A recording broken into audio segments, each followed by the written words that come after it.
It's missing the point. It is the AFC NFC prediction show, our annual show where we do exactly what it says in the title. We predict the records of both the AFC and the NFC, and those are the two conferences that make up the NFL.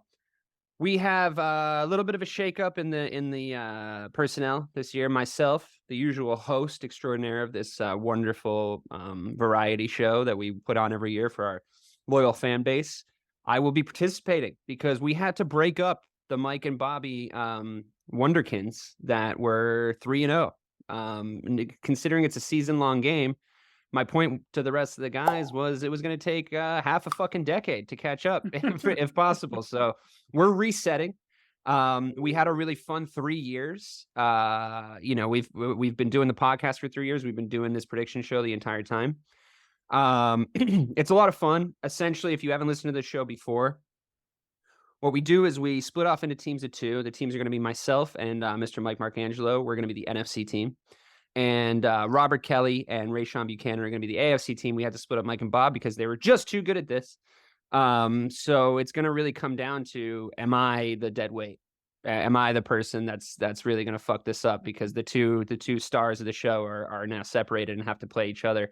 It's a real Shaq and Kobe situation. Shaq and Kobe, Tom and Bill. Yeah, it's a. We'll see who the real genius was of this whole thing. But this is my first year. So go easy on me. I usually just have to, kind of rein you guys in, rein in you chuckle fucks. But now I have to actually pretend like I know something about football. So here we are. We've shaken up the rules a little bit. So I'm just going to explain it from the top. If you've listened to this show before, great. There's going to be some changes. If you haven't, listen up because the rules, they're silly, they're fun, they're zany, and we're going to have a great time. Within one game is the newest rule. Last year, we had to call the records of our respective conferences within 2 games to get 1 point. Now it's within 1 game because we're just trying to make it harder because we were just too fucking good at this, or you guys were at least. So now you get 1 point if you call a record correctly within 1 game. So if you call 13 and how many games do we play in the NFL this year? 13-5. If you call, I'm still 17. Stuck in the past. 13-4. 13-4. We're adding games every fucking year. If you call 13-4, and that team, then goes 14-5. No, strike that, reverse it. If that team then goes 14-3, you get a point because you're within 1 game and vice versa. So that's pretty straightforward.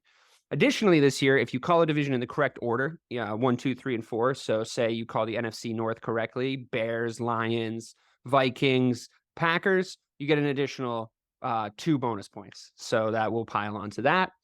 We're going to do a little thing called Call Your Lock this year, where we're going to name our one lock on the entire conference that we're predicting. This is the prediction show. And if we get the lock right, we get an extra point. So 2 points for that team instead of 1. Call a rival, which is we get to pick, Mike and I get to pick an AFC team to call their record and vice versa. And if we get it closer or exactly right, then we steal the points from the opposing team. And just to be clear on that, if we say, for instance, we pick the Patriots and we call the Patriots record exactly correctly at the end of the season, and you guys call the Patriots record exactly correctly at the end of the season, we get the point. You guys don't, right? Because it's a full-blown steal. So, and the same works for you guys. So if we both get it right, the stealer wins, right? Advantage goes to the man running to the base. So additionally, we're also going to name our collective predictions for the MVP of the league, Rookie of the Year, and Defensive Player of the Year. And depressingly, we're also going to call out who we think on any team. Doesn't matter if you're the AFC team and you want to call an NFC team out for this, or vice versa. How many times can I say vice versa on one show? You get to call the first coach fired. So we're gonna, we don't want to be messing with people's livelihoods, but I don't think our calls are going to influence any sort of things there. Call it in the air.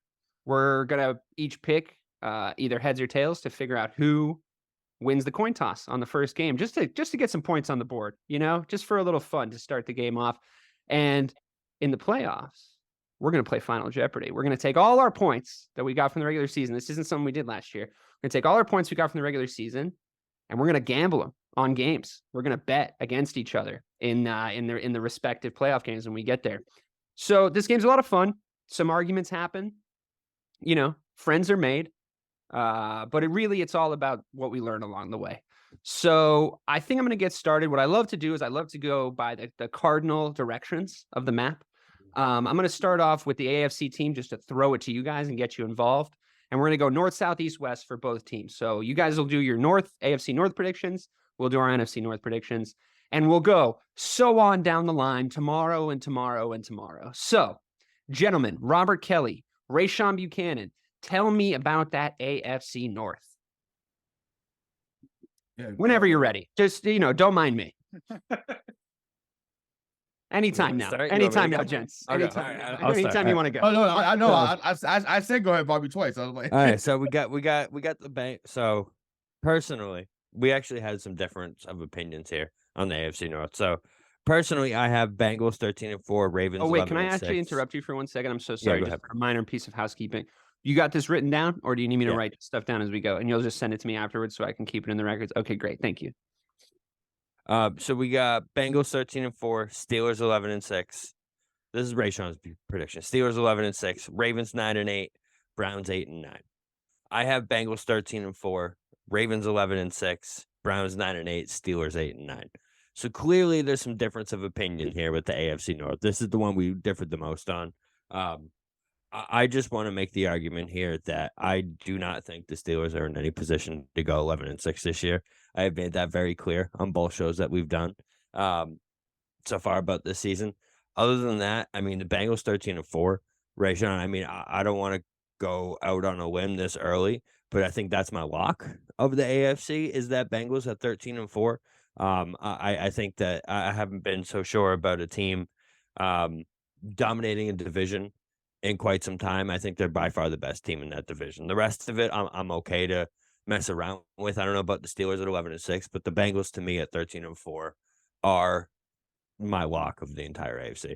I hate to get that out of the way that fast, but I've never been so sure about that team winning the division this early into the season.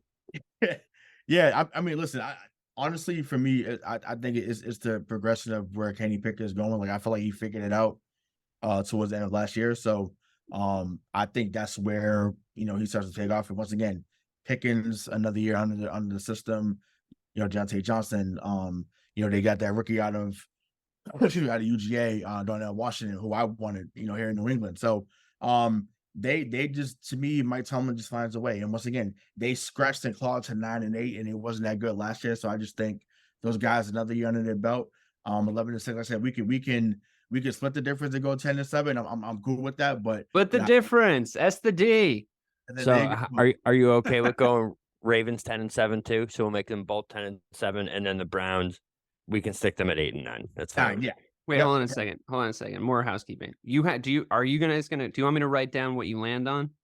Because I know you have your separate predictions written down, but we're going to need to lock in what you actually decide on. So do you want me to write? That's fine. Yeah. So Okay. yeah. So I'll say it one more time. So Bengals 4. We don't have to decide if that's actually our walk yet. We can do it at the end, but I'm pitching that early. Bobby's making up the fucking rules now. It was final answer a second ago, but all right. This team's a fucking shambles, Mike. We're gonna take these apart. Bobby hasn't been so sure of a team winning a division since the Cowboys last year. That's all I need to say. and 2 years ago. All right, sorry. You got the Bengals at 13-4. Yep. Who else you got? You got decided. So Ravens and Steelers both at 10-7. Yeah. Got it. Yep. And then the Browns are 8-9. Yep. Got it. Thank you. All right, Mike, do you want to talk about the NFC North? I mean, I got things. Then I figure you should lead off with the NFC North, Dave. Okay. No problem. We're not super far away. You had the Lions at 9-8, the Vikings at 8-9, the Bears at 9-8, and the Packers at 7-10. I had the where the fuck are mine? I had the Lions at 11-6, the Bears at 10-7. Now I did change that after I saw yours because I was a little farther away. And I didn't want to spend the entire show arguing with you. So I said that's fine. That's fine. I don't want to jinx anything. So it's cool. I had the Lions at 11-6, the Bears at 10-7, the Packers at 7-10, and the Vikings at 7-10. So we're a little far away. I think we should talk about the Vikings first. I think that my opinion on this, if I could just try to sell you for a second, is Sure. that if we all knew that Kirk Cousins wasn't the playoff guy and he wasn't going to be able to do anything substantial next season, or in the postseason, I should say, they didn't know that, and they were sort of like riding this regular season high.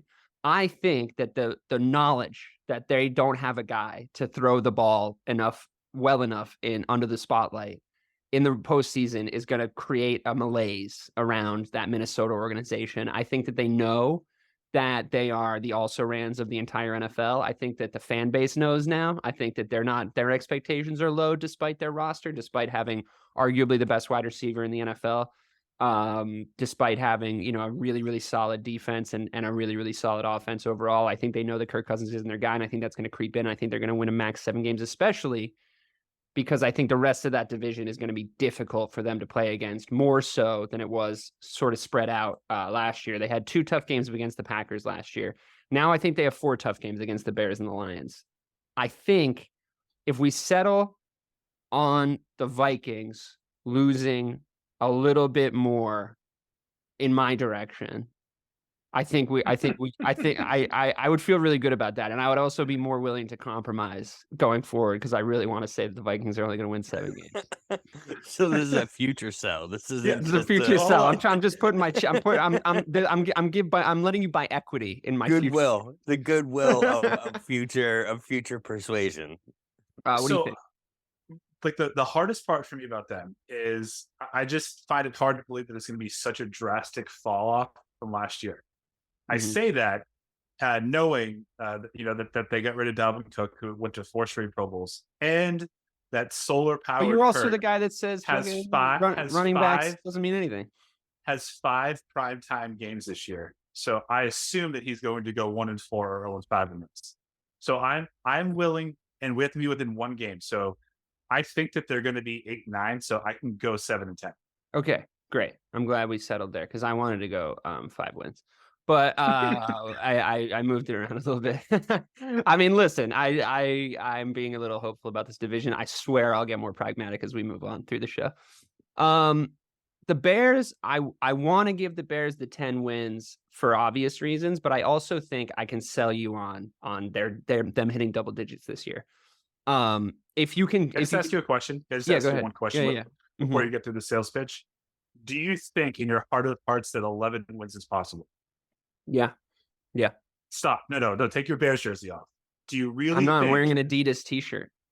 Because I think 10 wins is possible. Fly as fuck. Is why I do like that t-shirt. I was going to say that, actually. Thank you. Yeah, it's really good if I need to camouflage myself in a sporting goods store. Yeah. Of course I think 11 wins is possible. Here's why. Here's my sales pitch. Justin Fields. End of sales pitch.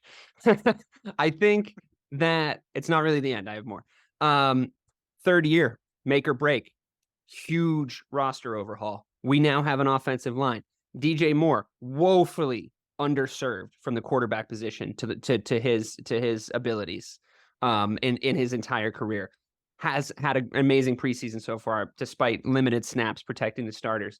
We have Cole Kmet, one of the best of the rest in the tight end pass catching class. Once you get, anybody that did a fantasy football draft over the last few days realizes that you either get Travis Kelce, maybe you can make an argument for Mark Andrews, and then you have literally every other fucking tight end in the NFL. So if, I'm not saying that Cole Kmet's that, but he's a good pass catcher and he's good yards after catch. I think we have an identity now. I think we have a defensive identity now. I think we put a lot of really great athletes on the defensive side. You and I had a conversation about a lot of the free agents we put on the roster, as well as a really solid draft. And I think we have a really good backfield. I think it's really pacey and explosive, and I think there's like a lot of high upside guys that we might see like actually doing stuff there. I still think that Fields is the most exciting player in the league, and I'm not going anywhere on that. And I think that if you and I, Thelma and Louise this thing, if we hold hands off this cliff, Mike, you're going to have so much fun cheering for the Bears this year. You're going to be cheering for 11 wins, buddy. It's going to be great. Are you proposing 10-7? I'm saying I'm giving you 10-7. I wanted 12 wins, but like here, I'll come down to 10. Yeah. I can take 10-7. Okay, great. This is going so well. The Packers. I said 7-10 for the Packers. You said 7-10 for the Packers, so I'm happy to just land there if you are. Well, I'm changing it. I think it's going to be 8-9. Okay. Because and the only reason why I want to change that is because I do think that Jordan Love will do better with the young wide receivers than Aaron Rodgers did last year. So he might trust them a little bit more, throw to them often. And I don't think 9 wins is out of question, which is why I want to hedge and say 8-9. Because I don't think that I think they're going to win more than 7 games. Don't you think that they potentially are looking down the barrel at 6 L's in their own division though? And I think that they'll beat the Vikings twice. You think they'll beat the Vikings twice? We should lower the Vikings record then. They'll probably split with the Lions. You think? Dude, the Lions are better than you think. Well, I guess we'll get to that when we get there. But 8-9 for the Packers, like he's been a representative for them, so he knows. Yeah, I just think you're underestimating slightly the impact of a guy like Aaron Rodgers leaving your organization, and I think that the identity of the Packers of the past decade, if not more, probably 15 years. Is that how long he was there? I don't know. It was a fucking nightmare. I try not to remember. Well, they were what 8-9 last year, and he refused to throw to one of the rookies and was relying on the shell of Randall. They were 8-9 last year, and they had one of the best quarterbacks in the league. Yeah, so we're saying they're still going to be 8-9. Think about it. Yes. All right, I'll give it to you. Yes. Whatever. I'm happy to ride with you on this. You have a great track record with calling Packers records on this show. Like you just nail the Packers every year. Yeah, but he's gone now, so I don't need to worry about it. All right, man. I'll give it to you. So we're saying 8-9 for the Packers, and then we just have the Lions left. Now, you said 9-8. I really genuinely can see them winning 11-12 games. I really think they made a lot of adjustments on their roster. I think they did exactly what they needed. They're the team I'm the most scared of in that division personally. And you have to remember, like, they were top of a ton of metrics last year. Like, they had really big holes that caused them to lose really close games, but they have a good team. Now, I don't believe in their quarterback, but I believe in literally every skill position that they have. I think their wide receiver, Amon-Ra St. Brown, might be my favorite wide receiver. Like, might be the wide receiver I like watching the most. He reminds me of, he reminds me of like a young Terrell Owens, to be honest with you. I think he's got like all those qualities. I think he's like really fucking underrated. And I got pipped to him in the fucking fantasy draft yesterday by, I think, one of you fucking cunts. So I think it's important. Do one of you guys have him, or was someone else? No, you guys are still cunts. So the important thing to remember here is their record, I think, flattered to deceive last year. I think that it was a little bit inflated in the loss column. And I think that I can see you being careful with an 11-6 record with them, but 9-8, I think, is a little low. So if you want to meet in the middle, I'll go 10-7. What do you think of that? 10-7, yeah, because I think 10-7. I think 12 wins is out of the realm of possibility for me. So yeah, they also have a decently tough schedule. But I don't want to get bogged down in the strengths of schedule conversations in these things, and we have to move on. So, okay, we'll go. Let's see. We're gonna go 10-7 for the Detroit Lions. We're gonna go. What did we say for the Vikings? 8-9. 8-9. So we'll keep that. What did it see? This is fucking hard because I'm talking to you and I can't fucking write shit down at the same time. Sorry. We went 7-10 for the Vikings. We went 8-9 for the Packers. And I think we went 10-7 for the Bears. Okay, that makes sense. Let me write that shit down. You're gonna have to give me a second. Do you want me to keep track? That way you can keep the hosting thing going. All right, if you want. If it's easy for you. Gotcha. AFC South? Yeah. You guys want to do the AFC South next? Do it. All right. So this is the only one that we fully agreed on. Because it was just like, to me, it's the most, it's not even a toss-up. It's just we just know who's going to be leading that division. So we had Jacksonville 11-6.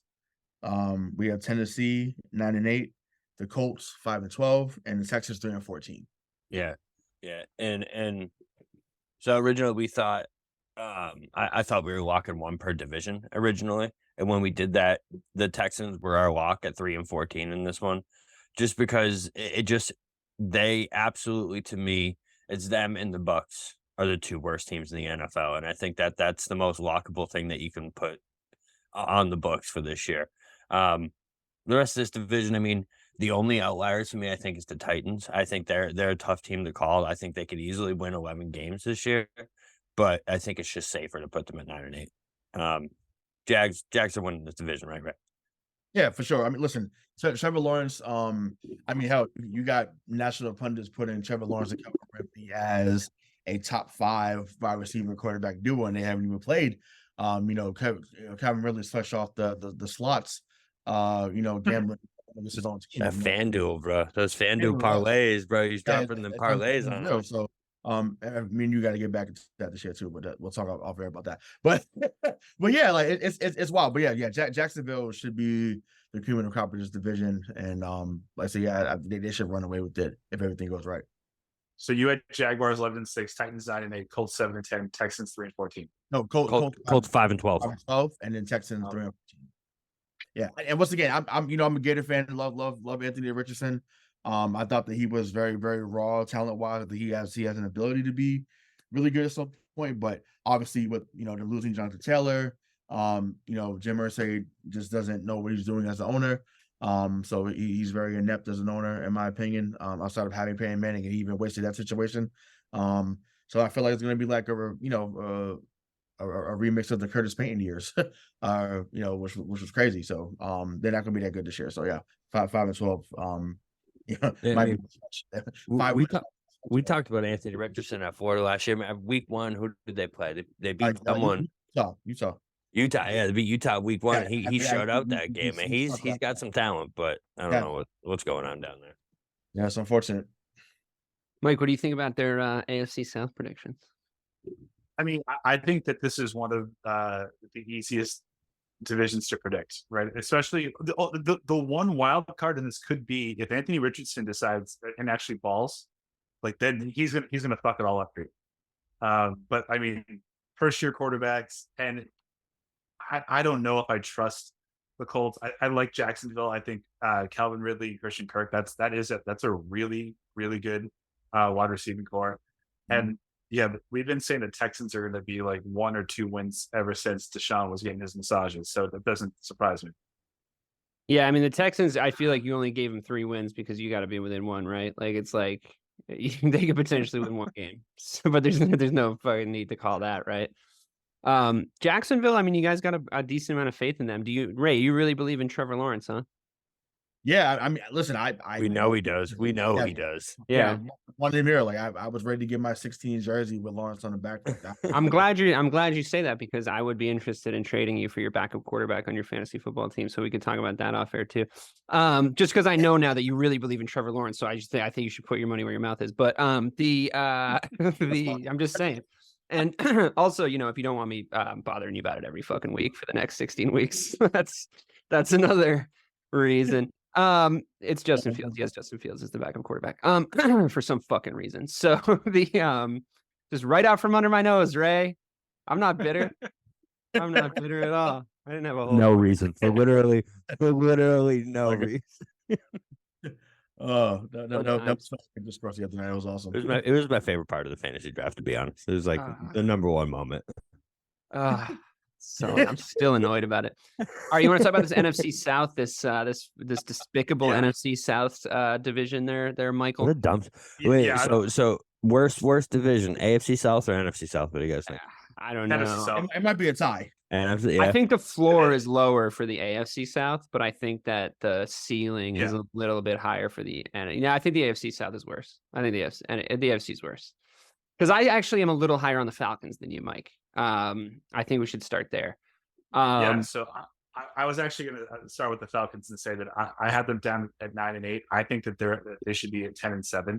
I think Arthur Smith doesn't get enough credit for getting the most out of the talent that he actually has in the field. I mean, he made Marcus Mariota look like an actual NFL quarterback until he just left in the middle of the season. I think that offensive line is much improved. I think Drake London is a really good wide receiver. Kyle Pitts, great tight end, and they're going to have an offensive rookie of the year candidate in Bijan Robinson. They absolutely are. He's a beast. He's a stud, man. Yeah. So yeah, I mean, my pitch would be 10-7. I don't, because I think they could win 11. There's not one bone in my body that believes that they can win 12 games. You know what, man? In the words of the great Meatloaf, you took the words right out of my mouth. I'm with you. Let's go 10-7 for those fuckers. I'm high on them, honestly, for all those reasons. I believe in the modern NFL that coaching is becoming more and more important as the margins shrink at the top. We have so many good elite NFL players now. Like the college programs are getting better, the high school programs are getting better and better, like every year as we go on. I think that the only way to really see a team stand out when you don't have, I agree that they have Bijan Robinson, but when you don't have those, marketable, like superstar skill players, the only way to tell what a team's going to look like is if they have a good coach. I think that, you see examples of this across the league. I think you see more intense examples on the other end. I think you can see really good teams get really hamstrung by shitty coaches with that make shitty decisions. We've talked extensively about how the Patriots should have been a lot worse over the last 5 years. You know what I mean? If they didn't have the maestro at the helm. So I agree with you. I think that that coaching staff is really impressive. I agree with you that I think that because of Marcus Mariota's performances, and I was the last guy in that fan club, so I didn't see that coming at all. I think they're going to win a fucking Super Bowl? No, but do I think that they can beat up on the teams in their division? Yes. That being said, moving on to the Saints, I never like to count them out too badly. I think that they're a pretty well-run organization. I think that they've been a pretty stalwart playoff team in the NFC. Obviously, Drew Brees had a lot to do with that, but they've been a stalwart playoff team in the NFC for a long time. I think that, but I mean, again, with how your franchise is run, the fact that they got Drew Brees and the circumstances in which they got Drew Brees it just goes to show that I think they kind of know what they're doing down there in Nolans. I think that their fan base is great, and I think that they're a hard place to go play no matter what their team looks like. So I had them at 9-8, and it looks like you had them at where the fuck 9-8. 9-8. So I think we can settle on 9-8. I could see them getting 10 wins in a kind of a 8-9 actually feels, to be honest, as I'm talking, 8-9 feels like a little bit more of a safe bet, because I'm doing that thing in my head where you do, where it's like, well, could they get 10? And I don't know if I see the Saints getting double-digit wins this year. I think that they could get 7. Yeah, I think 9 might be their ceiling, is what I'm saying. Does that make sense? Yeah, I mean, I just look at it this way. I think Derek Carr is a step up from Jameis Winston and Taysom Hill. I think that he's that they probably have the best defense in that division. They probably have the toughest place to play in that division. And if Michael Thomas does decide to play football this year, it will just be gravy. And so that's why I was a lot. I feel like there's a lot of wild cards there. You know what I mean? Like I feel like I feel like I could see them winning 5 games. You know what I mean? Like I do think that they're a well-run organization. I don't love to count them out, but 10 wins for the Saints this year, it doesn't compute. It's Dennis Allen, not Sean Payton, too, as the head coach. Right. Well, yeah, but they're 16 and 18 over the last 2 years. So I mean, they're close. They're hanging in there, and I do like. They're under 500. They're under 500, and you're saying they're going to be like 3 games over it. I just don't know. Well, no, I said 9-8. Oh, right. We both agreed. I was thinking that 10-win ceiling. It's that 10-win ceiling. I just don't see it. I think we should cushion ourselves. I really think we should cushion ourselves that we get the 9, we get the 8, and we get the 7. But fine, right, so it's fine. So, this is the goodwill that that you racked up with me earlier with the Minnesota Vikings. So we can go with the New Orleans Saints at 9-8. That makes sense. It's not crazy, I guess. It's not insane. They do have a bunch of shitty teams to play, like the Carolina Panthers. They're in a full fucking rebuild. In fact, I had them at 7-10, and I think that should be lower. I think we should put them at 5 wins. No. Who do they have? I think Bryce Young is actually going to be a good quarterback. They got Adam Thielen as their number 1, who was a pretty good. Adam Thielen's like 9,000 years old in wide receiver years. Isn't he isn't he 29? Yeah, that's what I just said. He's like 9,000 years old in wide receiver years. Do you know how many fucking targets he used to get in Minnesota, dude? I've seen that guy take hits that like he's 29. He's going to be in a nursing home next year. But also, like fucking Frank Reich, that new head coach, was able to get like 10 wins out of Jacoby Brissett, 10 wins out of Phillip Rivers, 10 wins out of who the hell was their quarterback? In garbage time, like the wins that the Panthers. But in Indianapolis, I mean, so I think. I mean, garbage Ryan. time in the season. Matt I mean, Ryan. garbage time in the season. You know, I mean, it's like the he was winning games that didn't matter. I think that like, I don't know, man. I feel like we're giving. How about 6-11? Here's the reason. The reason why I'm saying we should lower it is because I think we're forgetting. Now, I'm not saying the Buccaneers are going to be a fucking world-beating team, but I think we're forgetting that the Buccaneers have a lot of good skill players still. Like, they have a lot of decent fucking players on their team. I know that Tom Brady's gone. I know it's a mess. I know that they mortgaged their future for a Super Bowl, which I don't really have a huge problem with, to be honest with you. I think a ring's a ring. But I don't see the Panthers finishing above them. I just don't see it. It's just not crystallizing in my head. This is why this division is hard to talk about, because it's not who's good and who's bad. It's who's bad and who's worse. And it's like, it's like, both of those teams are just fucking bad. You know, like I think both the Panthers and the Buccaneers have potential to be really, really bad. Like I think if you take out the Cardinals, I think both of those teams have the potential to be one of the two worst teams in the NFC. And it really depends on what the Buccaneers can put together with the players that they have, because I think that they could still exploit some positions, but the fucking Panthers don't have anybody. I don't know. I mean, it feels like I did name who they had, and you disqualified them based off. Yeah, because those names don't mean anything. Like that's like Miles Sanders now. Miles Sanders. Yeah, you were big on him last year, right? I think Adam Thielen can be the third best wide receiver on a good team. He would be a Patriots #1 wide receiver, but wrong division. Yeah, so I don't think that changes what I just said at all.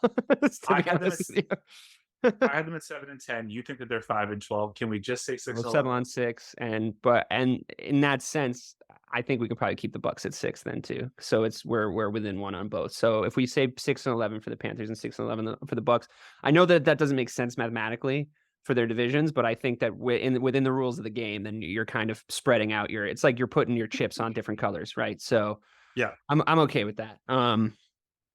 I just want it on record that I think both those teams fucking suck. So I've gotten that off my chest now, so we're good.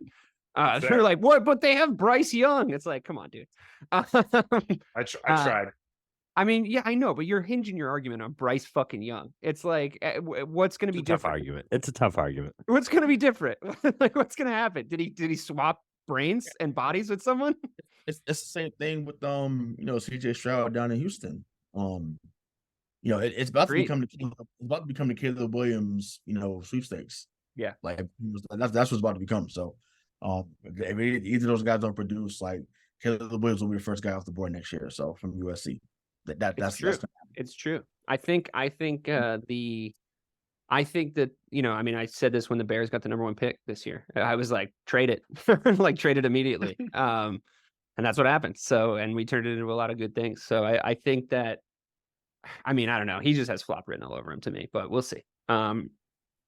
What was I going to say? And I don't mean to shit on the Panthers. I really appreciate that fucking sweet package that they gave the Bears. It was way more than that pick was worth, especially when they used it to draft Bryce Young. So, moving on. Let's go East. You guys want to do your AFC East predictions? Yeah.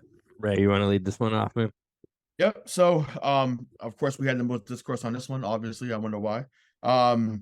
So Bills 13-4, Bobby had Dolphins 11-6, Jets 9-8, and then the Patriots 7-10. I had New England at 9-8 on mine. And once again, I think 9-8 is the ceiling, which is why I said that. Once again, there is a million things that we have to go right for them to even touch double digits. So once again, we're not. No one's crazy enough to say that at this time. Once again, we have to play the games. But for this game here, like I said, 9-8 to me is their ceiling. Bobby said 7-10. To me, I want to split the difference and have them 8-9, which is the record they had last year.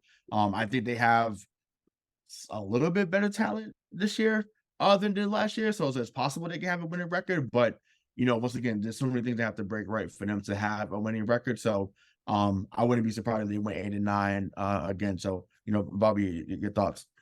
Yeah, I mean, 8-9 seems safe because, like you said, I mean, their absolute ceiling is 10 wins. There's no goddamn way in the world that this team wins 11 games. It's just not happening in this division, especially with the addition of Aaron Rodgers in there. Like that, you figure a successful division run for the Patriots is 3-3, right? If they go 3-3 in the division, it is beyond a success for what you can expect for the team this upcoming season. On top of that, their schedule is probably one of the top 5 or 6 toughest schedules in the league. We've talked about that so many times on this show. So I honestly do think 7-10 is way more realistic, but I'm definitely willing to go to 8-9 because I think it gives us that cushion, like you said. So 8-9 is fine with me. That's fine. Yep. So I'll say it one more time, Mike, so we didn't get that down. So 13-4, 11-6, 9-8, and then 8-9. So the Jets. No faith in that Patriots defense, huh, fellas? Yeah, They could be world beaters. Yeah, no, I mean, listen, the defense definitely is going to be the leader of the pack. That's for sure. It's just, are they going to continue to score? That's the thing. The defense. So, I think. You have an offensive coordinator now, though. You didn't have one of those. Yeah, no, for sure. But it's like the offensive coordinator fixes some things, but we talked about earlier in the show about scheme, which it's more about getting guys schemed open and not necessarily running great routes like people had to before. But you still have to execute. So you can have all the plays in the book.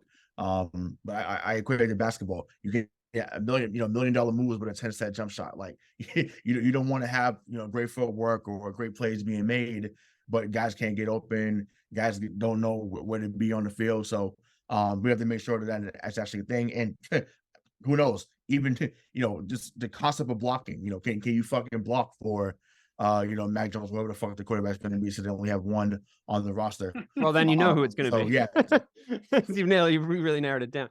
I guess my question about the Pats is: are they facing a personnel issue on offense or like an identity issue on offense? Like I feel like because I feel like Belichick used to be able to take an offensive team that had guys on it that look like this type of offense. Yeah. Albeit with Tom Brady behind the center, but facts. He would be able to take a team that looked like this type of offense, looked exactly like this type of offense personnel wise, and put points on the board. And I just feel like that seems to have gone away. And I'm just wondering, is it a cultural issue or?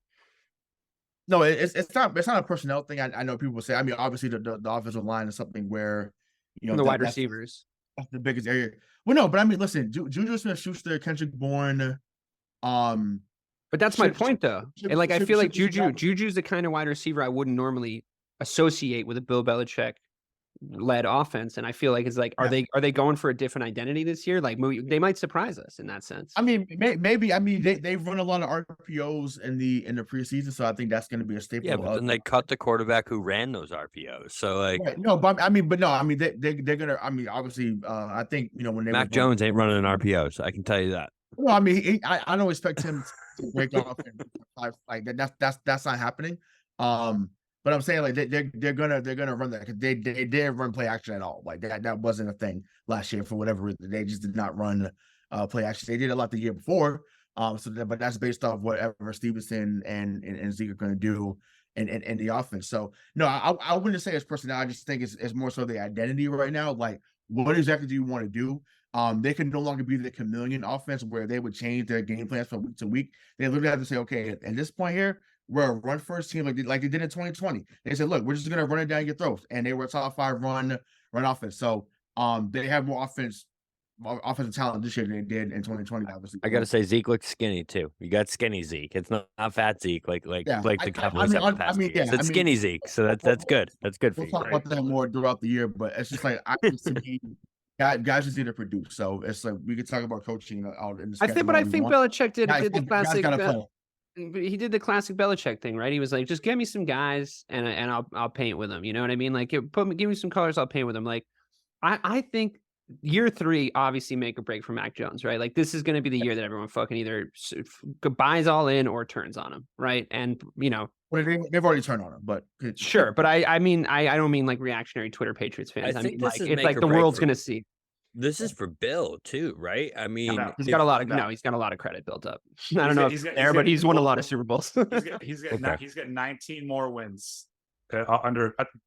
Bob Kraft will not be the guy that let the greatest quarterback of all time go and the greatest coach of all time. And the greatest coach. That's fair. Yeah, okay. Yeah. Touche. He's got too much credit built up. And like I said, if you just let him see out the rest of his career on his own terms, you might get the day off work on the anniversary of his death day. But I don't know. Like I just feel like what I would love to see, and like you know, I watched a large amount of Patriots games, not every single one last season, but what I would love to see is just a little bit more like confidence in Mac Jones. Like I feel like they're trying to scheme. 100%. I feel like they're trying to scheme around him all the time, and they're trying to like paper over cracks or something. But like, fuck it, like run the Patriots offense and like let's see if he can do it. Like I still wish they got third down and 4, empty backfield. You know, like Mac Jones. Like let's see. You know, and I just don't. They can't protect him. And I wish they got him a guy. I think that there's nothing that shows more confidence in your quarterback than going to get him a stud wide receiver. And you know, and paying good money to do it because you know it'll take your offense to the next level. And they just didn't do that. And I think that's weird. They could have. They could have. Like they could have 100%. He was right there. So I just don't understand that move. Yeah. Oh yeah, they choose the things that they should do. They choose not to do. But what I will say, we can move on because I don't want to turn this into this. But we saw his rookie year. Like we just because it was so bad last year, we completely forget about 2021. Like that never happened. And it's like, you know, the man threw 22 touchdowns, 10 picks. Like that's not awful. So it's like, a super solid rookie year. I mean, that's what he was a Pro Bowl quarterback technically. Right, exactly. But even he was. Year, why are you laughing at me? He fucking was in the Pro Bowl. No, because I get it. Like Jared Goff was a participation thing. He got in it because I get it. Fine, whatever. It's on his resume, whatever. But last year we've seen it. You know, granted, it was spread out. The game that he got hurt, the Baltimore game, that was looking like his signature game. Like, yeah, you posted that the other day. I saw that. And the game against Minnesota last year on Thanksgiving, he was ripping them to shreds. And I was like, this is what it should look like. Now he's not gonna get 32 every week, but if you can get around 250 to 280 every week for him, like you're in business. So he's somewhere in between that, in my opinion. And just make enough plays where you give your team a chance. Because once again, if you keep the guys off the field, you give those guys some rest, you should have a shot. But like I said, it has to happen consistently, not just every 5 or 6 weeks. You know, I agree we should move on because it shouldn't be the Patriots show. I just want to say one more thing about the AFC East. I think you guys are in a good spot to call this division order correctly if you go, because you're going Bills, Dolphins, Jets, Pats, right? And I think the one wild card for you here is I do have this theory about the Dolphins that I think that Tua might have slept with someone's wife in the organization because they are not going to protect that man's brain from injury this year. Have you seen their offensive line in the preseason? It's bad. It's so soft. It's like a paper mache offensive line. So you have the most high-profile concussion situation in the entire league happen to you, right? Like the most high-profile, talked about magnifying glass concussion situation on your team. You make a egregious error by putting him in harm's way when you shouldn't have and getting him fucking hurt again, right? And then it's like, okay, we're all done here. And then when you go back into the season, you just don't address it at all. In fact, you make your offensive line worse. And I don't know what he did, but I don't even know if I want to watch Dolphins games. I'm so worried about that man's health. Like I really am.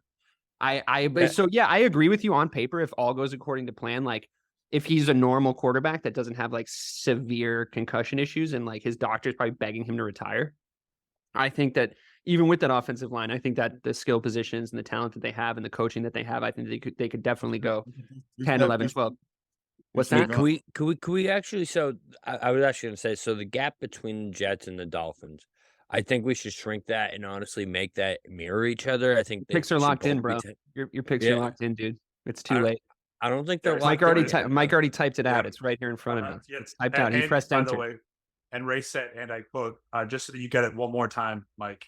Yeah, That's too late, locked in. Bobby. Too late. I mean, Locked in. honestly, what are we supposed to do? We can't change the rules for you. I mean, we're gonna be halfway through the season. You're gonna be like, "Can I change the Dolphins record?" It's just, it doesn't work like that. We need to keep the integrity of the game going, man. I'm sorry. You know what? That's fine. Oh, Fine. that was a lot of fun. I really enjoyed doing that. Look at his face. NFC East time. Oh my. He's Oh, wishing death upon me man. right now. Can we use our steal already?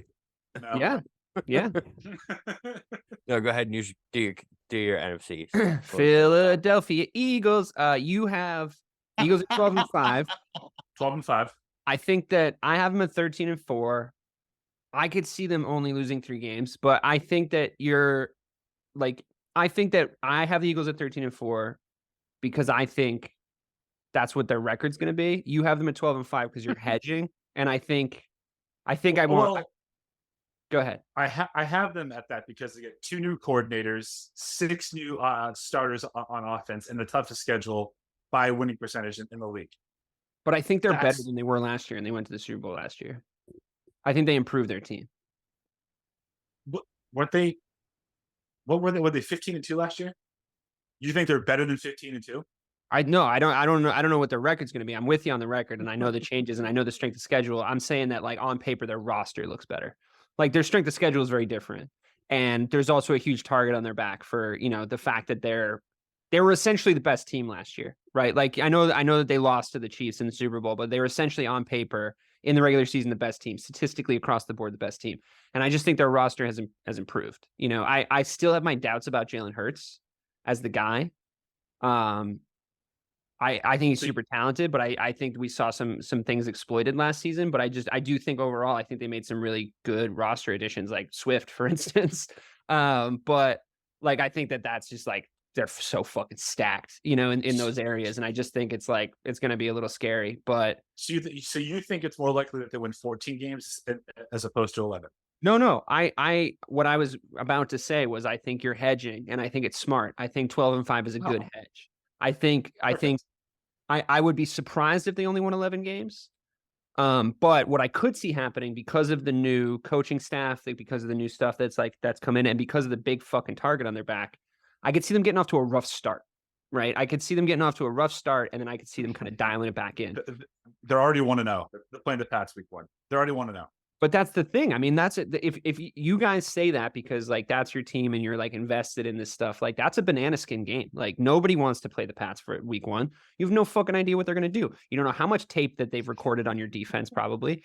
And you just don't. Sorry, it's not nice. Nice. No, it's a coping mechanism every now and then. We're gonna lose every game. Yeah, it is. You're absolutely right. But the thing is, when you look at it from the perspective of, like, all of us who have had to watch Bill Belichick, coach football games for the last our whole lives, the fact of the matter is, you don't want to be playing the Pats week 1. That's not your ideal week 1 game. It just isn't, especially coming off a Super Bowl loss. And the other thing I'll say to you, Mike, is I could see them only winning 10 or 11 games because the Super Bowl hangover is a fucking real thing. We say it every year. The losing team of the Super Bowl, it happens to everybody, and except those really, really, really elite teams that say fuck that and come back and do it again. I think that like, in my head, on paper, I think that there's something to be said for those, like, new coordinators and the sort of the fresh additions on the roster to try to curb that and eliminate that a little bit. And I think they are doing the right thing. So I don't think it's going to be a full blown hangover, but those first 6 games, like, they all look potentially like slip ups. So I think it's a smart call, 12-5, unless we're going to go crazy and say they are going to have a full blown Super Bowl hangover and call it, 9-8. I think that's going to be too long of an argument that we can have tonight. But I'm down if you want to go fucking crazy. I'm not doing that. I'm always down to roll the dice, but yeah, I think I'm down to have a 9-8 Eagles argument. That sounds fun. Yeah, do your steal. That'd be a great steal. To be like, fuck it, let's try and steal the Eagles. Okay. So yeah, let's go 12-5 for the Eagles. Let's talk about Robert Kelly's Dallas Cowboys. That's low, bro. 9-8 is low. That's fucking low. They've got the best defense in the NFL, bro. They do. They sure do. They're the best. Bobby, for the record, I put, this is our biggest, like, most far away record. I said 12-5. Mike said 9-8, and I honestly think he's just doing it to be a fucking asshole to you. I really no. Yeah, that's No. insulting. All right. I think they have the best defense. In the They're NFL. better than they were last year. By far, they're better. Bobby, you said they had the best skill position in the league last year. How wrong were you? So like, let You're never going to live that one fantasy down, buddy. Ever. The big thing for me is Mike McCarthy is the offensive play caller for the first time in 6 years. The last time he was a play caller for the Packers with one of the greatest quarterbacks of all time. Oh, I wouldn't go that fucking far. Jesus Christ. Pump the fucking brakes on that one. He got 1 Super Bowl ring. He can go fuck himself. One of the greatest of all time. Get out of here. They went 7-9. So I think he's a terrible play caller. I think that they got better on the field, Bobby, but I think their coaching got worse on offense. And I think that the owner Jerry Jones is already playing fucking mind games with Dak by bringing in Trey Lance. So fucking stupid. Didn't even consult with the coach or with the quarterback, and the quarterback again has a bit of the Cousins. I think that it's more likely that they win 10 games. I just don't think that they're going to win 11. I don't. They have the second hardest schedule in the league, aside from the Eagles, and I think the Eagles are stacked. Yeah, listen. Here's the thing. Mike McCarthy. I mean, all your points are salient and well explained, and you are always eloquent despite the bullshit coming out of your mouth. But you are always eloquent, and well spoken.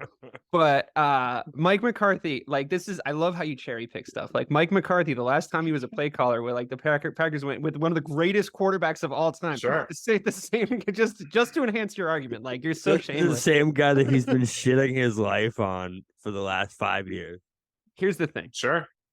The reason that play calling thing happened in Green Bay is because Aaron Rodgers decided before that season he was going to throw a hissy fit and get Mike McCarthy thrown out of that organization. I think that's a well-known fact, right? Secondly, it's not that I think Mike McCarthy is like a great coach, but I think a new play caller was exactly what that team needed.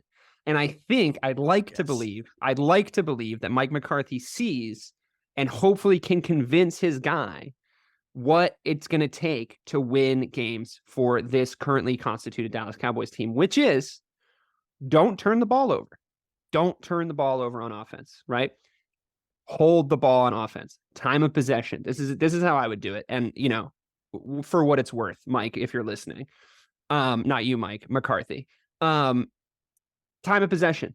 I think that defense is so good. I think it's one of the best defenses we've seen in the last decade. I think they're going to be an incredibly fun watch. I think that there's a weight of the jersey issue with the Dallas Cowboys where, they have this sort of franchise look that we all revel in, sort of enjoying over the course of the season, especially since we have Bobby here to actually embody the pain. And that does make me happy. Don't get me wrong. But the fact of the matter is, if you ask me, what do the Dallas Cowboys need to have a successful regular season, which is what we're talking about here? The first thing I would have said to you is a new play caller. Would have been the first thing out of my mouth. I would have said a couple of roster improvements on the depth in the defensive side of the ball, which they did, and get rid of Zeke. Those would have been the 3 things I said that you would have needed to make a decent run at a regular season record of what I call 12-5, right? They did all 3 of those things. So for me, how many games did they win last year? 13? 11. Right. So they didn't get worse, right? They didn't get worse. And what you're saying is that Mike McCarthy, head coach in the NFL, is so inept at calling plays. What I'm saying is that the Eagles and the Giants got better. That's not what he said. I don't think that the Giants got better. I don't think that the Giants got better. They got way better. Way better. I don't know. I think they're going to fall off. Listen, I'll make you a deal. I called the Cowboys at 12-5. You called the Cowboys at 9-8.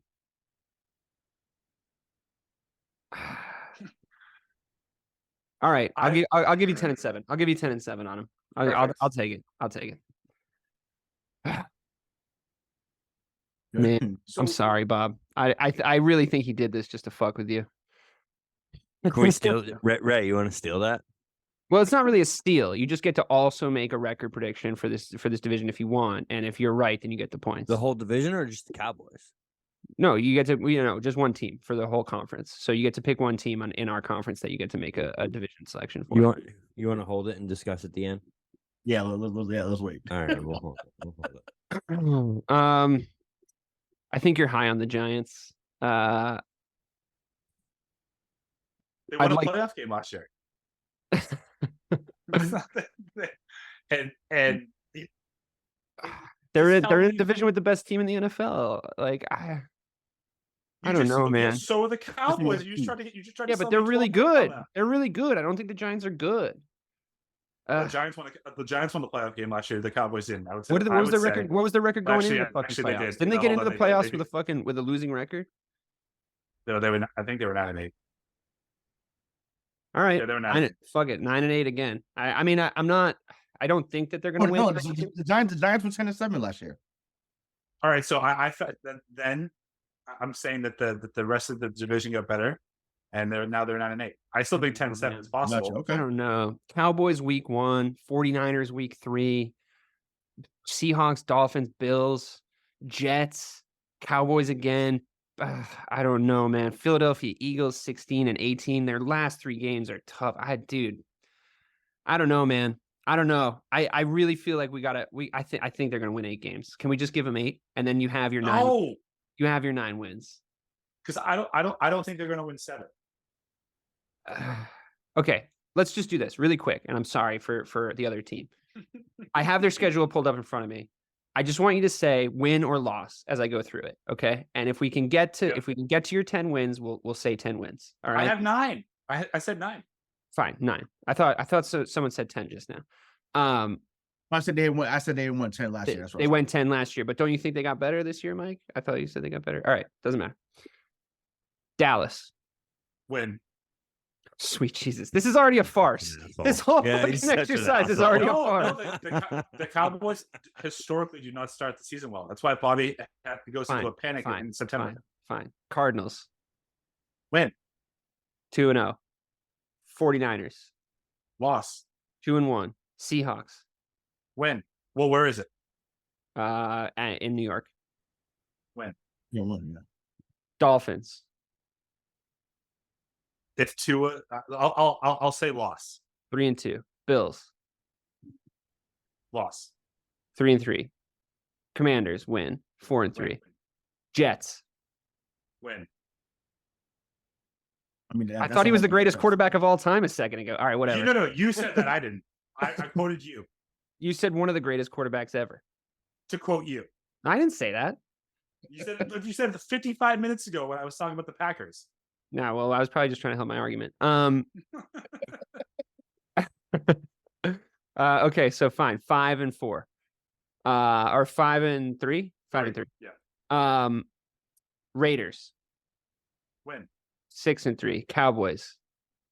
In Loss. Dallas. 6-4. In Washington with the Commanders. All right, Win. 7-4. New England at home. Win. 8-4. Bye week. Packers. Jesus. Loss. Wow. I don't understand football. What's happening right now? 9-5.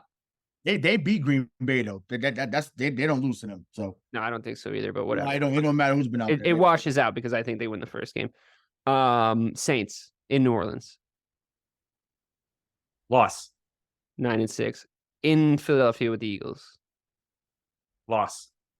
9-7. And then the Eagles, and then the Rams and the Eagles again. I think I miscounted. All right, well, we got to your 9 wins, whatever. All right, fine. 9-8.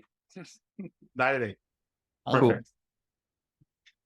Now, I like the Commanders. Well, I like the Commanders in the sense that they have Ron Rivera. I think he's a really, really, really good coach.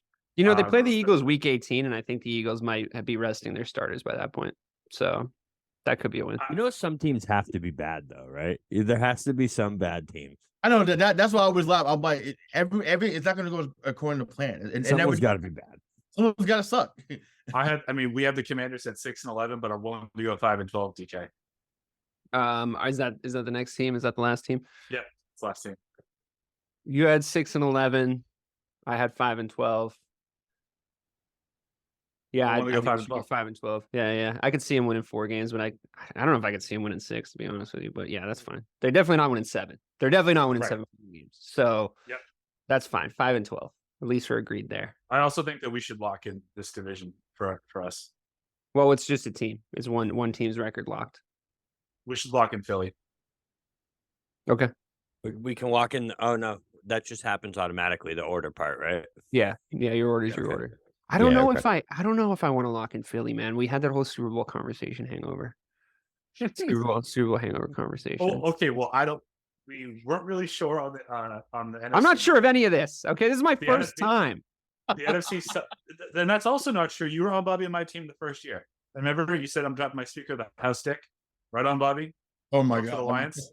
That's true. Love I that. don't remember this. I can't remember what I had for breakfast, but that's fine. I'm big not suggestions. good at this. Okay. All right. I think we should hold off on the lock. Let's talk about our locks at the end, but we'll put a pin in the Eagles if that's cool with you. Perfect. Okay. Jesus Christ. The who's up next? The AFC West? Are we on the West already? All right, Yeah, nice. that's your last division, right? Go ahead, Bobby. Okay. All right. So this one, we were pretty on point here, except for one we were a little off on. But so I'll just start with mine. So I had I want Broncos DK to 6 and guess which 11. one. What? I want DK to guess which one that we were off on. Yeah. Broncos 6 and 11, Raiders 6 and 11, Chargers 10 and 7, Chiefs 15 and 2. I just think this division, last year I got cute with this Is division. it the Broncos? I think Does Ray think the Broncos are going to win a lot more games? Yes, he does. Because he's still really high on Russell Wilson for some He reason. loves Russell Wilson. I got it right. Did I get it? All right. I gotta go down with the ship, man. Like, Yeah, no, of course. Oh my God, I wouldn't. I I gotta wouldn't go. expect anything else. Let's ride. Let's Yeah, ride. Let's ride. baby. Broncos Let's country. ride. baby. Let's ride. Let's ride.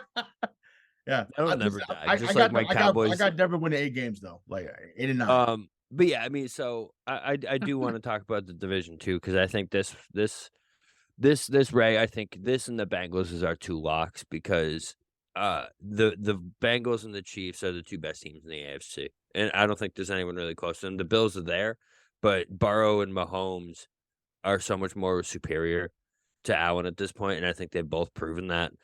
We talked about that at length in the power ranking show. We think those 2 are just above Allen when it comes to everything they've proven so far. But the rest of the division, I just think, everyone likes to get cute every year and like not pick the Chiefs to be the best team and like think that someone's going to come unseat them. Bro, it just feels you like should have a fucking sign above your head with an arrow pointing at you. It was just Everyone. It was just you. Not this year. Not this year. I've learned my lesson personally, and the Chiefs are the best team in the NFL until someone shows me differently. It's Chiefs the best team. But Ray, I want you to make your Broncos argument here, because I just don't see it, man. I know Peyton. I would say like Russ honestly, is so washed, man. He's so. no, washed. he listen. I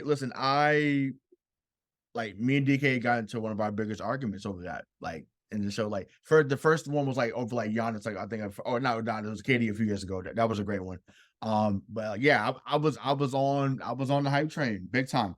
But I just think who was the coach last year? Nathaniel Hackett, whatever his name was. Nathaniel Hackett. Yeah.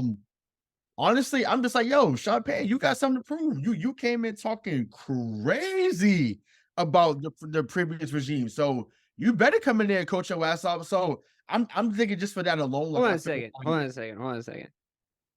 Where was the lie? No, Where was the lie? He didn't lie, but I'm saying he didn't say a fucking word of anything that was not true about that previous. Sure, but when you come in talking that crazy, you better come in, with doing a hell of a job. So he comes in dropping dong anyway, so He's also, I mean, here's the Sean Payton tried and true method. He's going to come in. He's going to make sure that those defensive players are fired up to get their bonuses to hurt the other opposition players. So is Greg Williams the secret advisor in the background? Here's the plan, guys. We're going to target offensive players, but do me a favor, don't talk about it on tape this time. Yeah, let's not talk about it. Yeah. Right. That's why I got the 8 wins, because I'm like, they're going to come in. Sean Payton's a fucking savage, dude. He's a fucking savage. I could see it. I honestly could see it. Yeah, I'm here for it. So yeah, I'll give you 7. I'll give you 7. I'll give you 7. 7 and 10. I can go with 7 and 10. I don't think I can go higher than that, because I don't see them being above 500. I don't see it, man. I mean, yeah, listen, this is all about my personal agenda at this moment. But yeah, fine. We can go with 7 to 10. I'm fine with that. Okay. But I'd be totally happy to lose this one because I'm like with my personal agenda. But like, yeah, The only other one is Chargers. Could you see them going to 11 or 12? Could you see 12 as the ceiling? I think I no, can. I think they lose both. I think they lose twice to Kansas City. Yeah, okay. So we'll keep them at 10 and 7 just to keep it safe to keep that 11. Okay. Raiders. Brandon 6 and 11. Staley's still their coach, right? The Chargers. Yeah, they're fucked. Well, exactly. So it's funny. You said, I think everyone who is listening probably had this thought. You said earlier the teams with talent whose coaches make the bad decisions that bring them That's down. what I was thinking of. That's literally who I was thinking about. Every single person who's ever listened to this podcast will think of Brandon Staley. You know what's crazy though? He's not even their biggest hurdle, and that's wild to say. But it's December football and injuries. That's their biggest hurdle. There is no one that plays better from September to November than the Chargers. I don't care who's been there. Flutie, Rivers, whoever. They play really well from September to November. December comes and they forget what the hell's going on. That's coaching. That's coaching. That's coaching. Yeah. I'm still a full-on believer in Herbert. I think he still has the potential. He's a beast. Oh yeah. I think he still has the potential to be a top 5 quarterback in this league. I really do. But back it up now too. So and I think he's got the brains. I think he's got the arm. I just think he needs the fucking coach, to be honest with you. So fair enough. The one thing I'll also say about your Broncos prediction, guys, is like all that being said with the Sean Payton stuff, there's two contradicting ideas. One is it wasn't that Russell looked like washed necessarily. He just looked like he didn't give a fuck. Like he just looked like he didn't care like to be there. And I think that could be solved by Sean Payton. Like I think he could come in and be like, yo, you see what I fucking did with Drew Brees for like this amount of years? That was all me. Drew sucked. I made him great. Like whatever the fucking pitch is, you know what I mean? Like, I don't know. But also I've seen bad Broncos teams have winning home records. It's hard to go to Mile High. It just is. So I don't think it's bad to be a little higher on those. I'm not trying to influence your picks, but I don't think it's a terrible call. Listen, you don't have to influence me, baby. I know. I don't think the thing is they can only get better, right? Because they were laughably bad last year. They were laughably bad. Yeah, listen, only get better. By week 4, I was like, okay, I'm sorry. Yeah. No, but they literally can only get better. It's just I didn't know, and like none of us knew that Russell Wilson was a weird guy. That's just like what sort of came out during that whole transition. So I don't know if he can win over his teammates, if Sean Payton can get them playing. Dangerous. So do you guys think that the Raiders are going to be 6-11 just because of the division that they play in, or do you think that they get worse? Talk about a team that's going to be good for the first 3 months. Fucking Jimmy G, baby, before he goes down, he's going to be lighting it up. Well, yeah, that's what I'm saying. Injuries are going to take over for them, but yeah, it's a division. Like someone has to get the brunt of. Correct. Someone has to be bad. Yeah, someone has to be the 4 teams. So I just think it's going to be them. So fair enough. Very succinct. They're not going to be healthy enough. Once again, I love Josh Jacobs. I love Devontae Adams. I don't see it. Michael and I are going to use our steel. They have a bad defense too. It's a tough division to have a bad defense. Before you let them know about that, DK. So just to be clear, I knew what you said. Well, that was on purpose. So your final order is the Chiefs at 15-2, the Chargers at 10-7, the Broncos at 7-10, and the Raiders at 6-11. That is correct. Yes, correct. Great. So DK and I are going to elect to use our steal, and we're going to say that the Kansas City Chiefs will finish at 13-4. Gotcha. Okay. Cool. Now, just so we're clear on the steal rules, if you guys are calling them 15 and we're calling them 13 wins, if they get 14 wins, we win. We win. Makes sense. Yes. Yeah, you said at the beginning. Yep. Yeah, but I just want to reiterate it so when you guys are considering who you're going to steal, like that factors in because like we actually already have ours, so we're ready to use ours if you want. Yeah, fuck it, hit me. Yeah, so we're going to use the Vikings. And we're going to say they're going to be, what do you think, right? 10-7? Yep. Let's go. 10-7 sound good? I just don't see the drop-off being as catastrophic as you guys do. If you're taking out, I know the Lions and Bears got better, but you guys already said it. You're taking out one of the top 10 quarterbacks in the NFL and putting them in a completely separate conference. And this is a team that won 13 games last year. I think dropping all the way to 7 is a catastrophic drop off. I just don't see it. I mean, it's so we're literally gonna go Vikings 10 and it's 7. literally the catastrophic drop off that happens to every inflated regular season team. But all right, like may the best man win. All right, the NFC West. I mean, it's San Francisco's Pick division. nine. Yeah, I think we're pretty close here, Mike. Right? Yeah. So I had San Fran at 12-5. Yeah. I had Seattle at 10-7. Yeah. The Rams at 7-10. Yeah. And then the Cardinals at 2-15. Okay, right off the bat, I'm going to give you the Cardinals at 2-15. I had them at 3-14, but they're fucking terrible. And I mean, They want to be terrible too. winning one to game, be bad. yeah, winning one game isn't entirely out of the realm of possibility. To be totally honest with you, it looks like Kyler's just going to be on ice for at least 6 weeks, right? Because they didn't take him to the pups, so that means he has to be out for like the first 6, right? And like that's not that he's the second coming of Christ or anything, but they also just released Colt McCoy. And the reason they did that is because he's 3-3 in his last 6 starts. They don't want to win games. They are in full-on tank mode. Yeah, I mean, Full-on. as they should be. They were kind of fun to watch, the DeAndre Kyler connection for a second there. I don't think that they were ever. Nobody thought that they were ever going to like do anything.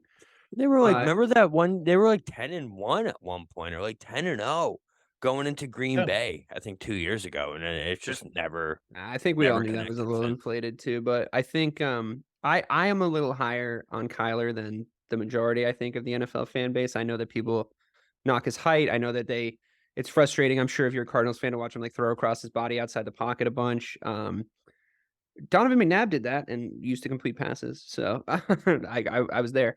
But I mean, I don't know. I think that they're doing the right thing for the organization right now. Keep Kyler on ice, lose, go get some players, go get some picks, figure it out, start over. Because like once you lose DeAndre, that's what you got to do.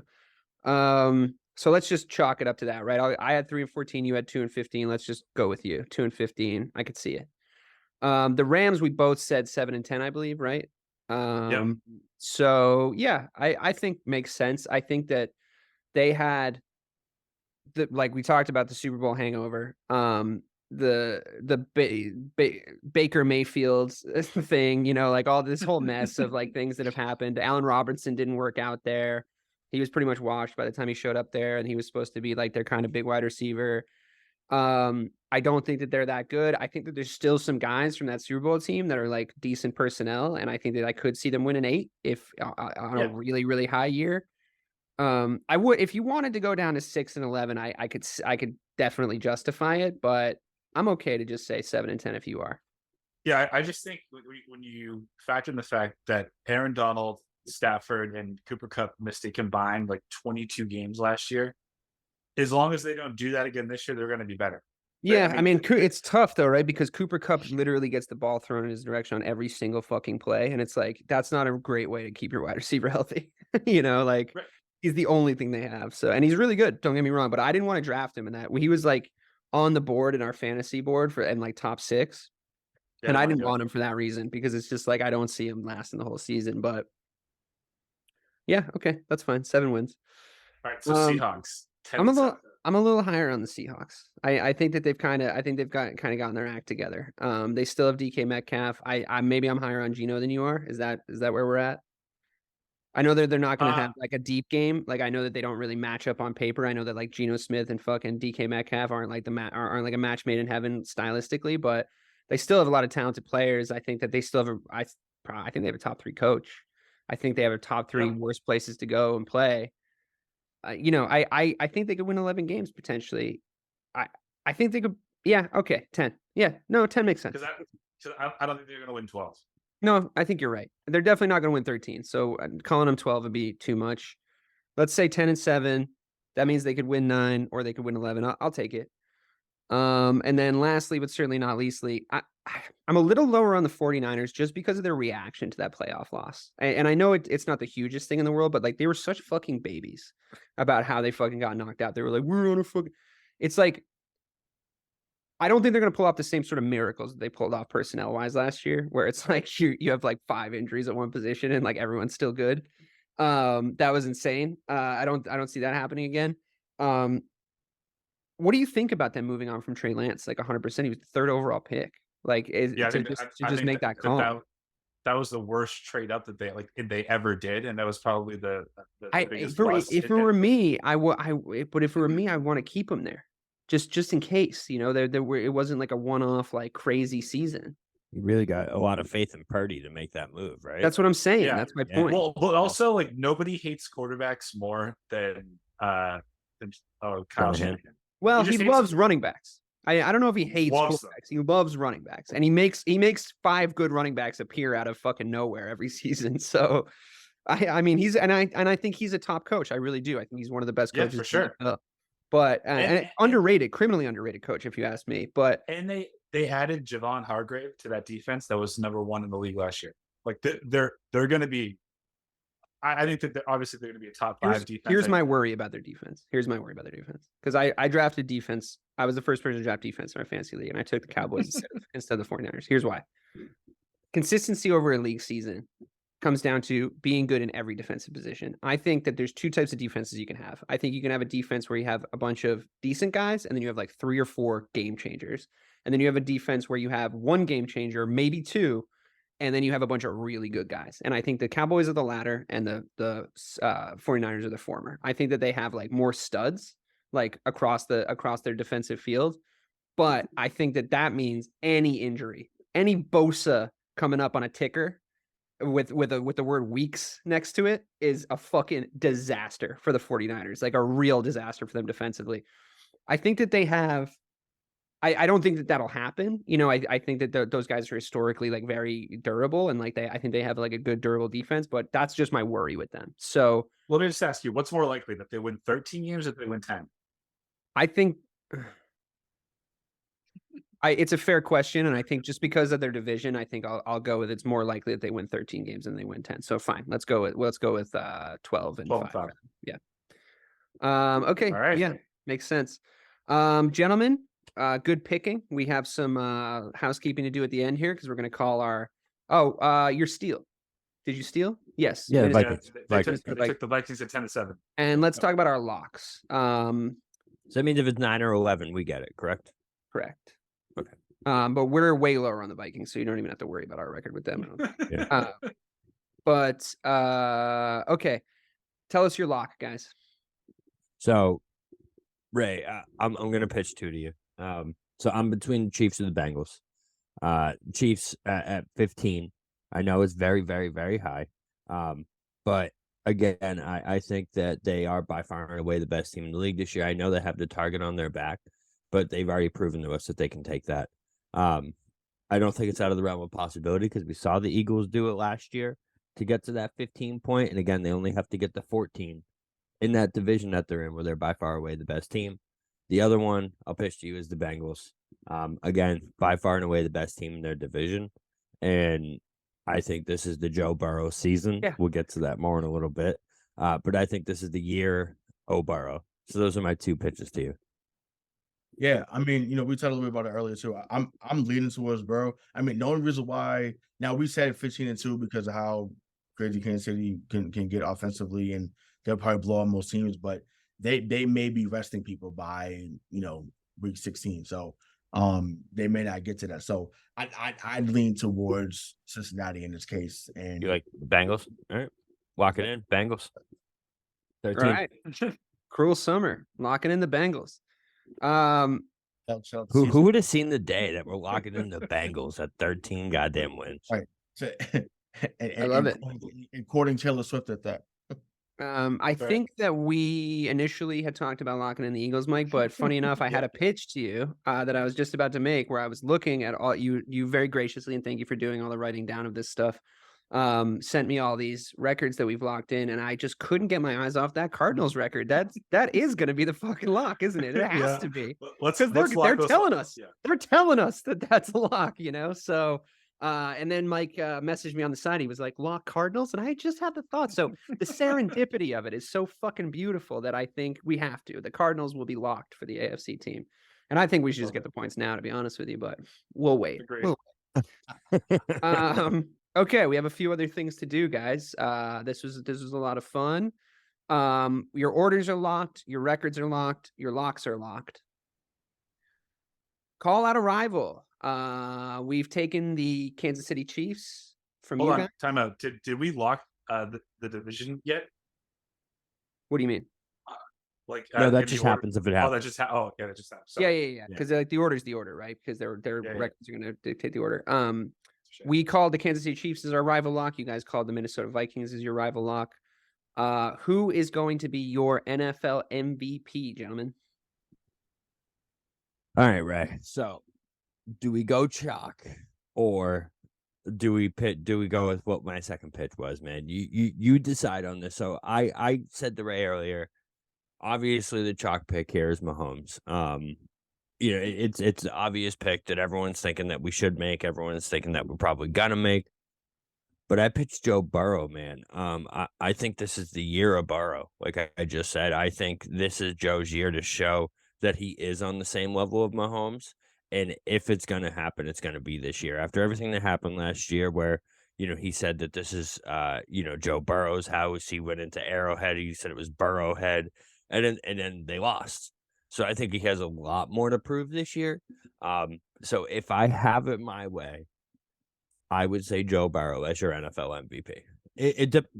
However, that depends on his health. So I don't know what his health is looking like going into the beginning of the season.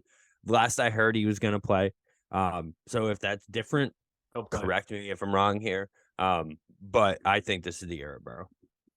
Yeah, he's healthy going into week 1, correct, guys? This is Hill play part 2.0. Let's rock with it. I'm going with it. Tiger King, baby. Let's get it. You're going with it, okay? Yeah, I'm a big fan. I'm a big fan of his game. He's the only one that can dethrone 15, in my opinion.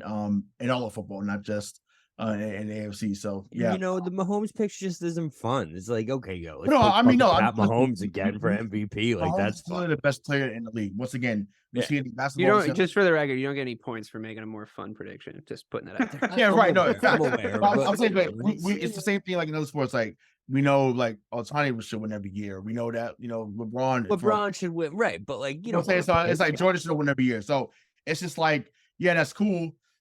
But there's other deserving players that deserve that nod. So in this case here, it's not like we're picking fucking Dak Cousins to win MVP. We're picking Joe Burrow. Like this guy is a problem. He's a dog. So yeah. Yep. So right, yeah, Joe Burrow it is. We're in MVP, baby.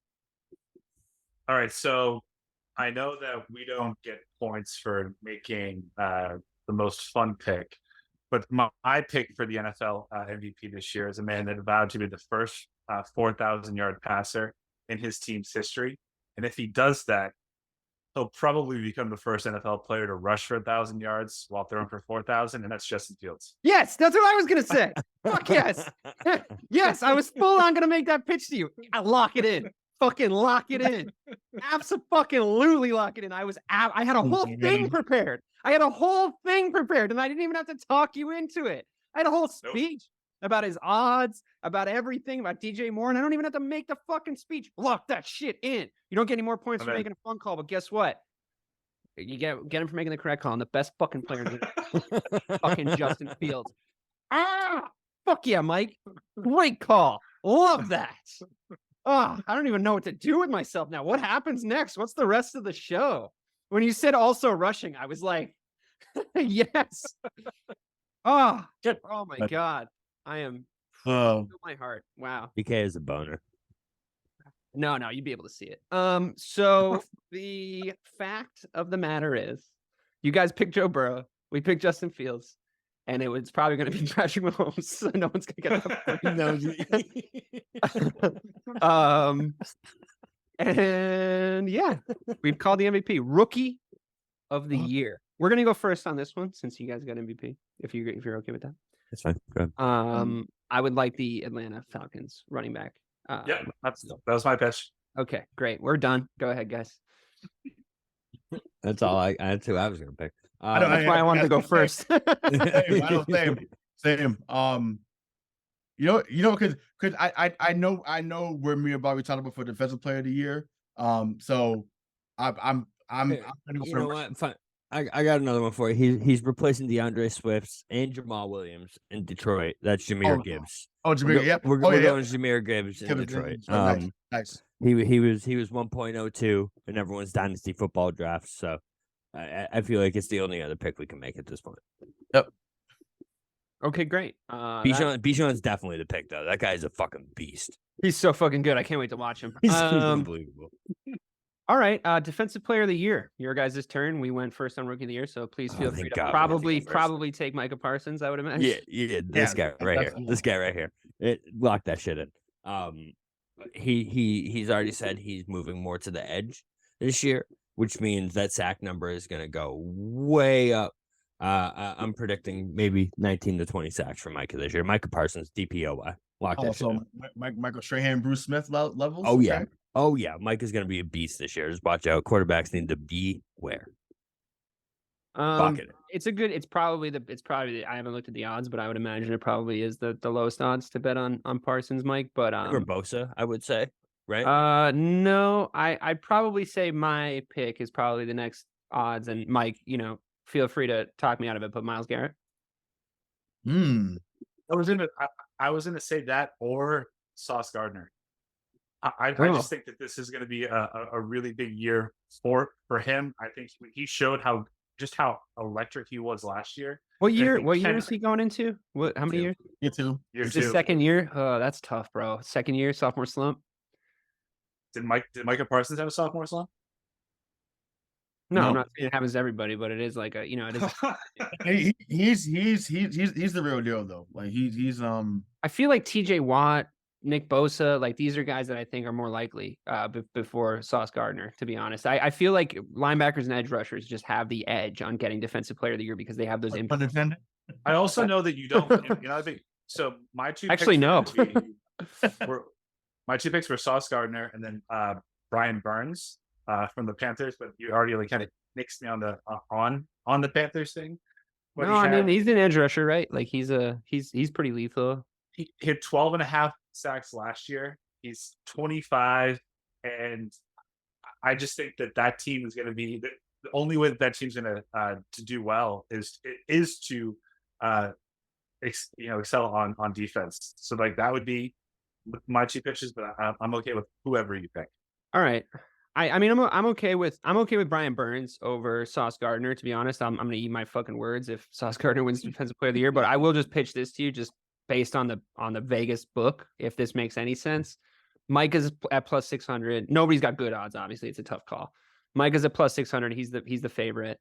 Myles Garrett is plus 750. TJ Watt's plus 850. Bosa's plus 1200, and then it's a drop off after that. Brian Burns is plus 3000. So because we're just getting a point, we're not getting like odds paid back. I would be more inclined to go with either Myles, TJ, or Nick, but I'd like to just take Myles Garrett because I think I gave you a lot of the records. I think I capped out on the record. So let's just Myles Garrett just based on the odds. Speaker of the House dick right there. No. Nothing like that. We need to stop talking about my dick. That's the second mention of my dick on this show. I mean, I know you guys got it on the brain, but like, come on. I'm only one man. Okay. Wonderful.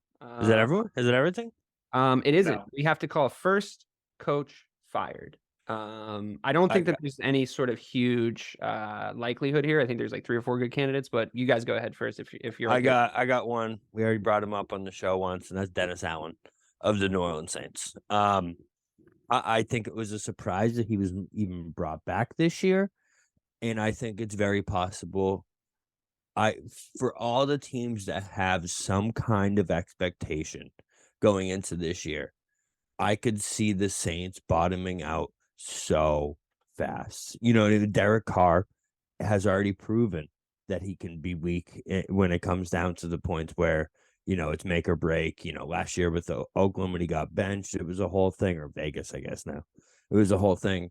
And I just know he was already on the hot seat, and I could see them starting out, 0-3, 0-4. And then all of a sudden it's the world's on fire in New Orleans, and Dennis Allen's going to be the guy to get the axe first. So that's my pitch. What's funny about that though? Like I loved his answer at the Pro Bowl. I don't know if you guys saw that clip where I did see that. Yeah. Brent Clark was asking him about it, and he was throwing like 60 yards and on one of the little games that we're having, and he said something about staying hot, and he was just like, yeah, well, if I was that hot, I still would have been in Vegas, and I was like, oh, like he's a little tougher than I think people think mentally, but yeah, I mean, I see the Saints take that team very seriously, the fans. So I could totally see them wanting their heads, Denzel's head, if that's the case. A dark horse for me, I know we didn't do a dark horse, but a dark horse for me would actually be Robert Saleh and the Jets. If it goes south quickly, Aaron Rodgers has a history of getting fucking good coaches fired. If that goes south quickly, we can definitely get that's that. A good call. That's a good call. That Saleh's out of there. So, but like I said, but my partner said we're gonna go with what my partner said. We're gonna go with Dennis Allen, but dark horse is definitely Robert Saleh. So who are you guys picking? Dennis Allen. Yeah, Dennis Allen. Okay. Lock that in. Mike, you said Bulls to me, which I think is a pretty decent call considering it's the guy who presided over Tom Brady's worst ever career NFL season. His only losing season ever. I think that constitutes some fire under his ass coming into this next season. He's not in a great position. He no longer has Tom Brady. So that sucks. Not that, I'm here to talk you out of anything, but like if they didn't fire Bowles after last year coming into this year, why would they do it at this point? Yeah, I guess I what would be the advantage of that? Is my actual question. They needed a scapegoat coming into the season though. Like that's true. I mean, yeah, good point. They could also say that the reason that team was so bad last year is because of injuries, and but I think what became most apparent to me throughout that year was that there just wasn't any discipline. And that happened a lot under Arians. That seemed to be what was frustrating Brady the most, is that like they weren't doing the things that he wanted to do, right? Which is like what the Patriots prided themselves on, was like, do your job, hit your route, like all that shit. And it's like it just didn't look like that last year at all. So if the discipline is still as bad as it was last year, and we predicted them to win like 5 games this year, I think it's going to be one of those situations where they could start out like 2-8. And they rattle up a couple of wins at late. So I also think that the NFL has a tendency to fire African American head coaches faster than they'll fire. You don't say. Then they'll fire anybody else. It's not like there's any kind of record or track record to support that or anything like that. Yeah. What a bunch of fucking assholes. I wish I wasn't addicted to their drug. So yeah, that's a really good call. I'm happy to go with that. I'm gonna throw a couple of other names out at you just so we talked about it. My first coach fired would, if I were up to me and I was in charge of firing any coach in the first like 6 weeks, would be Josh McDaniels. I'd fire him today and try and get a new coach in there to coach, only because he's like he's a myth. Like his ability to coach a football team is a myth. But go ahead.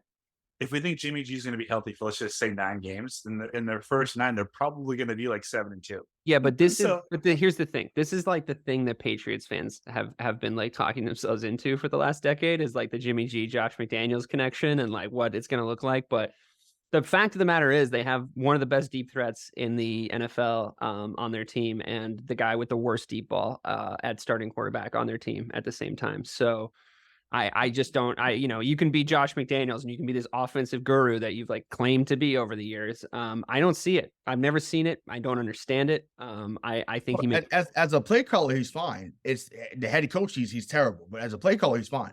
As a play caller, I guess he's fine. I mean, I think I've seen him I've seen him do that thing where he thinks that his mega mind is the thing that like is going to solve every problem that comes up. And I think that he overthinks situations. And I think that when you're the head coach, that's a little bit more apparent. And the holes in the ship become like a little bit easier to see. I think that there was things about his play calling that and this is just my opinion, and you've watched a lot more Patriots games than I have, a lot more closely than I have, but I think that there's things about his play calling that are boggled my fucking mind over the years, to be honest with you. But yeah, I mean, a day-to-day play caller, he's okay. This myth of like Jimmy G and Josh McDaniels and the check down fucking white guy offense that like they were always trying to run over the last 10 years. Like I don't see it. But maybe, but yeah, I still think probably Todd Bowles more likely, just because like the NFL is racist as fuck. Ron Rivera's in a hot seat, who I think is actually a really good coach, and I really like him. I'm a little biased because he was in my organization for a long time and he was really good.